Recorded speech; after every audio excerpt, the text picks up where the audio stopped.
Top hat and tails. Hello, everybody. Gather around, for it is story time with Pastor Deborah in the Garden of Eden. Hi there. Oh, you two are the new ones from out of the war, from the refugee camps. Yes, I know. Yes, I am the one who helped you to come home, back to the garden and its creator. Have you little ones met him yet? You have? Great. What did you think of him? He wasn't what you thought he would be, was he? Yes, I know he was nice. You could feel his love coming out of him, and his smile for you. Oh, you had been taught that he was not like that. Yes, little ones, I know. But those that were telling you that he was not who you discovered him to be, these taught you of another one, and you could only submit to him and serve him in hate. And if others didn't worship him as the Almighty One, then they were infidels. But those who were teaching you this all your life are like you were just a few days ago, living in great darkness, ignorance of this truth about this one who you just met, that with just his smile tells you that you are special to him and that he loves you so very much.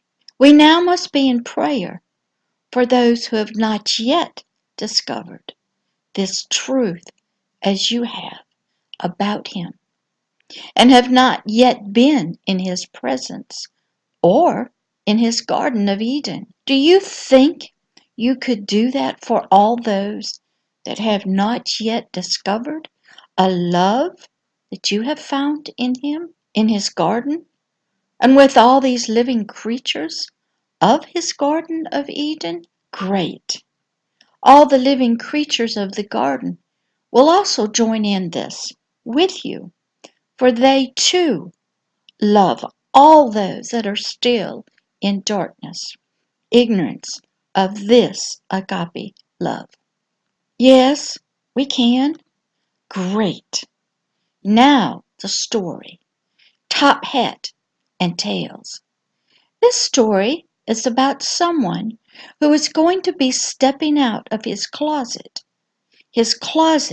of himself, out of years of being alone, being just one, and taking the big step out of his closet of himself and into the vastness of nothingness, and creating through his own words of spirit and life in all of its wonderful creations. So, for the occasion, he wanted to be dressed in his best attire, best clothes, his top hat and tails. He would be dressed in his best he had. He would wear his best top hat, a glorious, elegant crown of his glory, reflecting the rays of his light. Oh, what a top hat this was! A crown shimmering, glistening with rays of light coming through the jewels set in the crown. Jewels of diamonds, rubies, sapphires, emeralds, topazes, and the gold of the crown itself.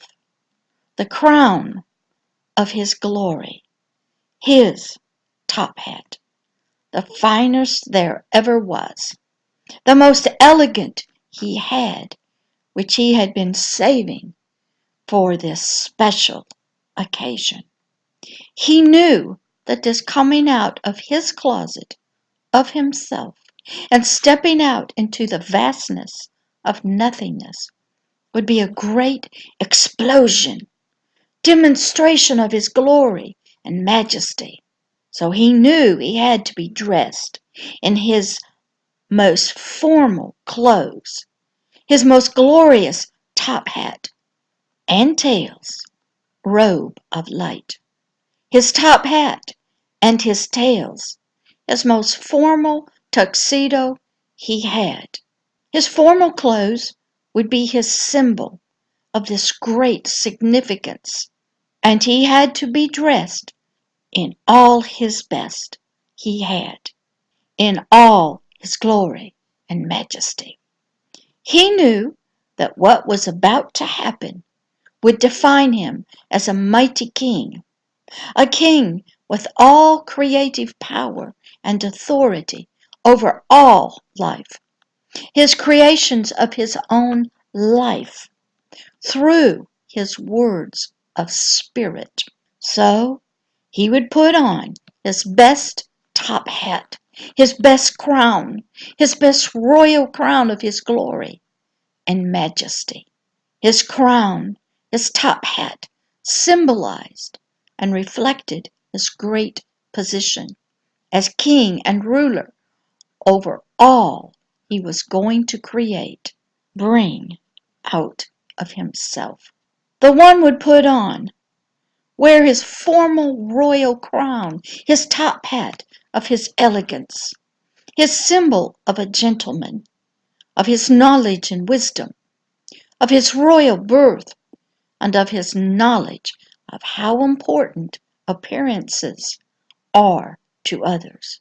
His top hat, his royal crown, would symbolize his manners that would be needed out in the vastness of all he was to create, out into the worlds that were to come, out to all those who would be living in darkness that was to come.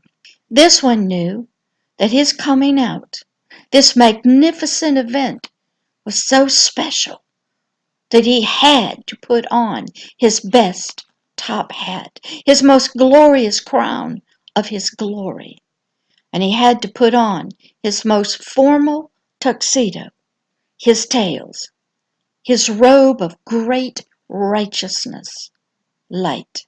The one's foreknowledge told him that through time and its history of the worlds to come, the nations of people, children, would learn to wear a proper, formal hat, a top hat, a symbol of their crown that would be lost to them.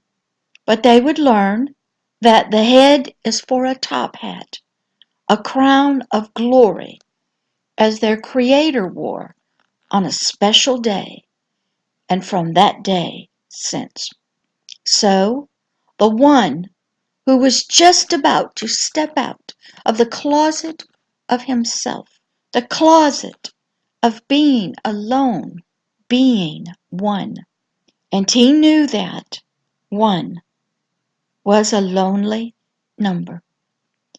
And this one remembered that he had placed a eternal banner, flag of his law of agape love over himself, over all he did and would do and still does, the flag of no retreat, no surrender.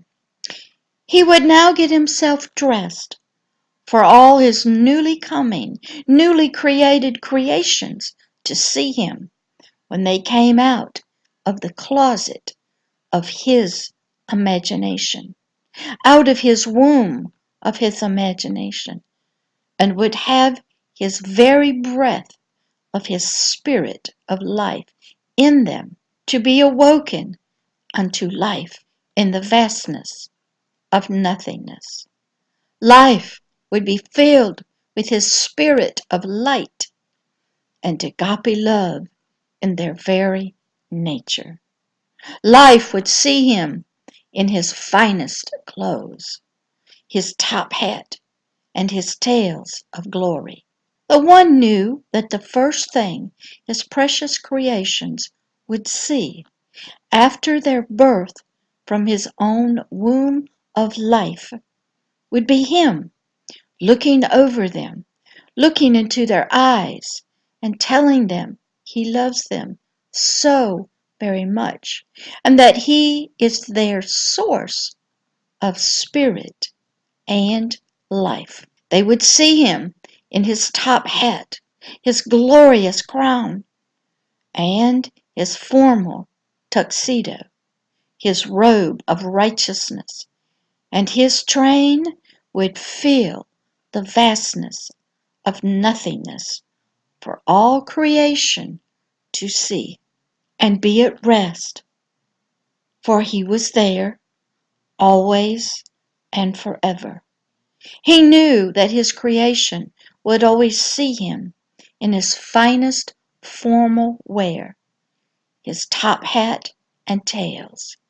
He would always be seen in his finest of clothes, for his creation to always be at their finest, his crown and his robe of righteousness would forever speak, communicate his great distinction, his formal nature of his powerful identity as a king of great and mighty power, one with all authority and dominion over all of creation.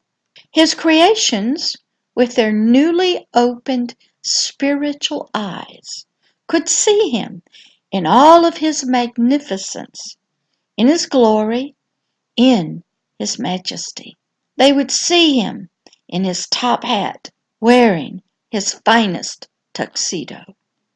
He was not going to be invisible and unknown to his own imaginations any longer. He would be seen now as he sat on his throne of glory, and as they would also find him as he sat on the high seat of justice of the courtroom of the universe, over all to judge and rule from his law of agape love. He knew his creations had to see him as a mighty king, wearing his crown of glory, with his train of his righteousness flowing out to all, so that when his children would come and approach him in his holy temple to seek him and his counsel, to seek his mercy and forgiveness, even these children would see what all of creation saw on the day of their birth, of coming out of his womb. So he got dressed for this special event that would change his eternal life forever and all of the vastness of nothingness. Life was coming. He was giving birth. He would breathe out of himself, out of his womb of life, out of his imaginations. Life would come forth in all newness. Its birth would happen. He would bring forth his royal law of spirit and life, agape love in its fullness. Light, truth, and knowledge would come forth to guide all creation. Hope, grace, and faith would come forth out of its treasure chest of his heart to fill the vastness of nothingness with their goodness, and rays of eternity placed, seated, and planted in the very heart of all of creation itself. Joy unspeakable would be released, and the peace which would surpass all understanding. And agape love would fly its banner high over the kingdom of creation, heaven, and the worlds to come.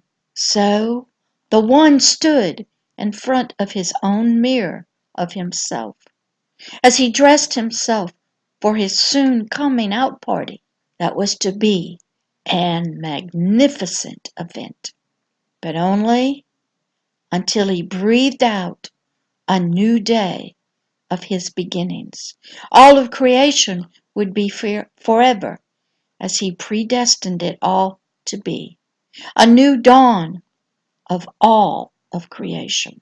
This one knew he couldn't stay as he was, alone, invisible, unknown, alive, and full of life.